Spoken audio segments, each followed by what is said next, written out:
Shri V S Jithin Dev, ഇവിടെ നിങ്ങൾക്ക് vote വർധനവുണ്ടായി, എന്താണ് തുലം തുച്ഛമായി, പക്ഷേ വിജയവർദ്ധന ഉണ്ടായിട്ടില്ല. ശരിയാണ്, നിങ്ങൾ തിരുവനന്തപുരം കോർപ്പറേഷൻ പിടിച്ചു, നിങ്ങൾക്ക് അഭിനന്ദനങ്ങൾ അതിൽ. പക്ഷേ നേരത്തെ ശ്രീ സന്ദീപ് വാര്യർ പറഞ്ഞ സുരേഷ് ഗോപി ജയിച്ച തൃശ്ശൂർ പാർലമെന്റ് കീഴിൽ വരുന്ന 7 നിയമസഭാ മണ്ഡലങ്ങളിൽ കീഴിൽ വരുന്ന ഒറ്റ ജില്ലാ പഞ്ചായത്ത് ഒരു ഡിവിഷനിൽ ലീഡ് ചെയ്തിട്ടില്ല. നിങ്ങൾ പലയിടത്തും 3-ാം സ്ഥാനത്താണ്.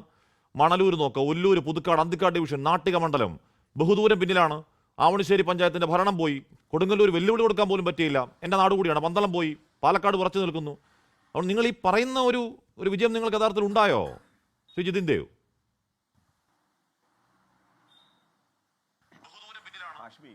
ഇവിടെ BJP ആണ് കൃത്യമായ ഈ നാടിന് വേണ്ടുന്ന മുദ്രാവാക്യം ജനങ്ങൾക്ക് മുമ്പ് വെച്ചുകൊണ്ട് ഈ തെരഞ്ഞെടുപ്പിനെ നേരിട്ടത്.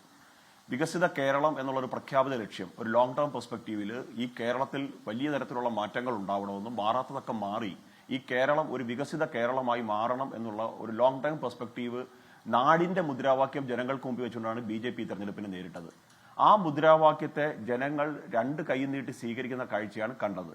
പിന്നെ ഇവിടെ ചില നറേറ്റീവുകൾ ഇന്ന് മുതൽ മാധ്യമങ്ങൾ സൃഷ്ടിക്കാൻ ശ്രമിച്ചു തുടങ്ങിയിട്ടുണ്ട്. അവിടെ എല്ലാം അവർ കണക്കുകളായിട്ട് എടുക്കുന്നതെല്ലാം ജില്ലാ പഞ്ചായത്ത് ഡിവിഷനുകളുടെ വോട്ടുകൾ വെച്ചിട്ടാണ് ഈ കാൽക്കുലേഷൻസ് എല്ലാം ഉണ്ടാക്കിക്കൊണ്ടിരിക്കുന്നത്. പ്രത്യേകിച്ച് സന്ദീപ് വാര്യരിനെ പോലെ കഴിഞ്ഞ കാലങ്ങളിൽ BJP ഉണ്ടായിരുന്നു. ഇപ്പോൾ BJPയെ കൃത്യമായി ഫോളോ ചെയ്ത് BJPയുടെ തെറ്റും കുറവുകളും ഒക്കെ കണ്ടുപിടിച്ച് കൃത്യമായിട്ട് അറിയിക്കുന്ന അദ്ദേഹത്തെ പോലുള്ളവർ എപ്പോഴും ജില്ലാ പഞ്ചായത്ത് ഡിവിഷനിലെ കണക്കുകളാണ് പരിശോധനയ്ക്ക് വിധേയമാക്കുന്നത്. അതിന് തെറ്റൊന്നും ഞാൻ കാണുന്നില്ല. പക്ഷേ ജില്ലാ പഞ്ചായത്ത് ഡിവിഷനുകളിൽ BJP ഒരു വലിയ തരത്തിൽ മുന്നേറ്റം ഉണ്ടാക്കുന്ന സാഹചര്യം കഴിഞ്ഞ കാലങ്ങളിലൊക്കെ പരിശോധിച്ചാൽ നമുക്ക് കാണാൻ സാധിക്കില്ല. പ്രത്യേകിച്ച് ഞങ്ങളുടെ ലോക്കൽ ലീഡർഷിപ്പ്, ഞങ്ങളുടെ പ്രാദേശിക നേതൃത്വം ഈ പറഞ്ഞതുപോലെ തെരഞ്ഞെടുപ്പ് രാഷ്ട്രീയത്തിൽ കഴിഞ്ഞ ഒരു 15 വർഷക്കാലമായിട്ടാണ് തദ്ദേശ ഇലക്ഷന്റെ കൃത്യമായിട്ടുള്ള തയ്യാറെടുപ്പും കാര്യങ്ങളൊക്കെ ചെയ്യുന്നത്. ഹാർഡ് വർക്കുകൾ ചെയ്യുന്നുണ്ട്. പക്ഷേ ഒരു സ്മാർട്ട് വർക്ക് ഞങ്ങൾ ശീലിച്ചത് രാജീവ് ചന്ദ്രശേഖർ BJPയുടെ സംസ്ഥാന അധ്യക്ഷ വന്നതിന് ശേഷമാണ്. ഈ കേരളത്തിലെ BJP പ്രവർത്തകന്റെ ഹാർഡ് വർക്കും രാജീവ് ചന്ദ്രശേഖർ ശീലിപ്പിച്ച സ്മാർട്ട് വർക്കും കൂടെ ആയ സമയത്ത് ഞങ്ങൾ നഗരമേഖലകളിൽ വലിയ മുന്നേറ്റമുണ്ടാക്കി. അന്ന് നേരത്തെ സൂചിപ്പിച്ചതുപോലെ തിരുവനന്തപുരം കോർപ്പറേഷനിലെ ഏറ്റവും വലിയ ഒറ്റക്കക്ഷിയായി ഭരിക്കാൻ പോകുന്നു. നരേന്ദ്രമോദിജി തിരുവനന്തപുരത്ത് വന്നിറങ്ങുമ്പോൾ അദ്ദേഹത്തെ സ്വീകരിക്കുന്ന മേയർ BJPക്കാരനായി മാറിയിരിക്കുന്നു. 2ഓളം മുനിസിപ്പാലിറ്റികളിൽ BJPക്ക് സാധ്യത ജയിക്കാൻ സാധിച്ചു. 41ഓളം പഞ്ചായത്തുകളിൽ ഏറ്റവും വലിയ ഒറ്റക്കക്ഷിയായി BJP മാറി. 26ഓളം പഞ്ചായത്തുകൾ ഭരിക്കുന്ന പാർട്ടിയായി ഭാരതീയ ജനതാ പാർട്ടി മാറി. സീറ്റുകളുടെ എണ്ണത്തിൽ ഇരട്ടി വർധനവ് BJPക്ക് ഉണ്ടായി. അപ്പം ഞങ്ങൾക്ക് സ്വാധീനമുള്ള ജില്ലകൾ, ഇപ്പൊ മലപ്പുറം പോലുള്ള ചില ജില്ലകൾ പരിശോധിച്ചു കഴിഞ്ഞാൽ ശരിയാണ്, ചില സ്ഥലങ്ങളിൽ ഞങ്ങൾക്ക് 2000 വോട്ട് കിട്ടിയ മണ്ഡലങ്ങളുണ്ട്, 3000 വോട്ട് കിട്ടിയ മണ്ഡലങ്ങളുണ്ട്. അപ്പൊ അതൊക്കെ മാറ്റിവെച്ച് കഴിയുന്ന സമയത്ത് ഞങ്ങൾക്ക് സ്വാധീനമുള്ള സ്ഥലങ്ങളിലെല്ലാം BJPക്ക് ശക്തമായ മുന്നേറ്റം ഈ തെരഞ്ഞെടുപ്പിൽ ഉണ്ടാക്കാൻ സാധിച്ചു.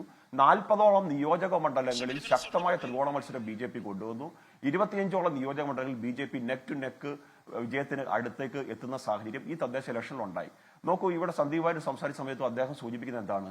ഞങ്ങൾ മതത്തിന്റെ കാര്യങ്ങളാണ് അദ്ദേഹം സംസാരിക്കുന്നത്. അള്ളാഹുവിനെ വിശ്വസിക്കുന്നവരും യേശുവിനെ വിശ്വസിക്കുന്നവരും അയ്യപ്പനെ വിശ്വസിക്കുന്നവരും ഒക്കെ ഞങ്ങൾക്ക് വോട്ട് ചെയ്തു. ഞങ്ങൾ മതം പറഞ്ഞല്ല വോട്ട് നേടുന്നത്.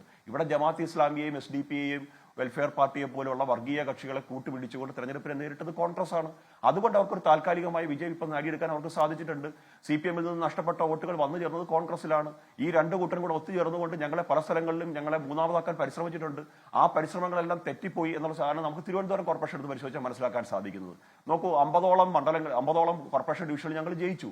18ഓളം സ്ഥലങ്ങളിൽ ഞങ്ങൾ 2ാം സ്ഥാനത്താണ്. ഏതെങ്കിലും തരത്തിൽ ഈ ഇന്ത്യ സഖ്യം തിരുവനന്തപുരത്ത് രൂപപ്പെട്ടാലും യാതൊരു കാരണവശാലും BJP ഭരണത്തിൽ നിന്ന് പോകരുതെന്ന് അവിടുത്തെ ഭൂരിപക്ഷ ജനങ്ങൾ ആഗ്രഹിക്കുന്നു. ആ ആഗ്രഹത്തെയാണ് ഇന്ന് MV ഗോവിന്ദൻ പുച്ഛിക്കുന്നത്. അദ്ദേഹം പറഞ്ഞത് എന്താണ്? തിരുവനന്തപുരത്ത് ജനങ്ങൾ കോൺഗ്രസ്സുകാരെല്ലാം കൂടെ വോട്ടുമറിച്ച് BJPക്ക് കൊടുത്തു. നോക്കൂ, ഒരു നാടിന്റെ നായകൻ ആരാകണം എന്ന് ജനങ്ങൾ തീരുമാനിച്ച ആ തീരുമാനത്തിനെ ഒരുമാതിരി കളിയാക്കുന്നത്, പരിഹസിക്കുന്ന നിലപാടല്ലേ അദ്ദേഹം പറഞ്ഞുകൊണ്ടിരിക്കുന്നത്. മറ്റുവശത്ത് MM മണിയുടെ നിലപാട് എന്താണ്? പെൻഷൻ തന്നു, ഞങ്ങളുടെ ഔദാര്യമാണ്, ആ പെൻഷൻ വാങ്ങി തിന്നിട്ട് ഞങ്ങളെ പറ്റിച്ചു.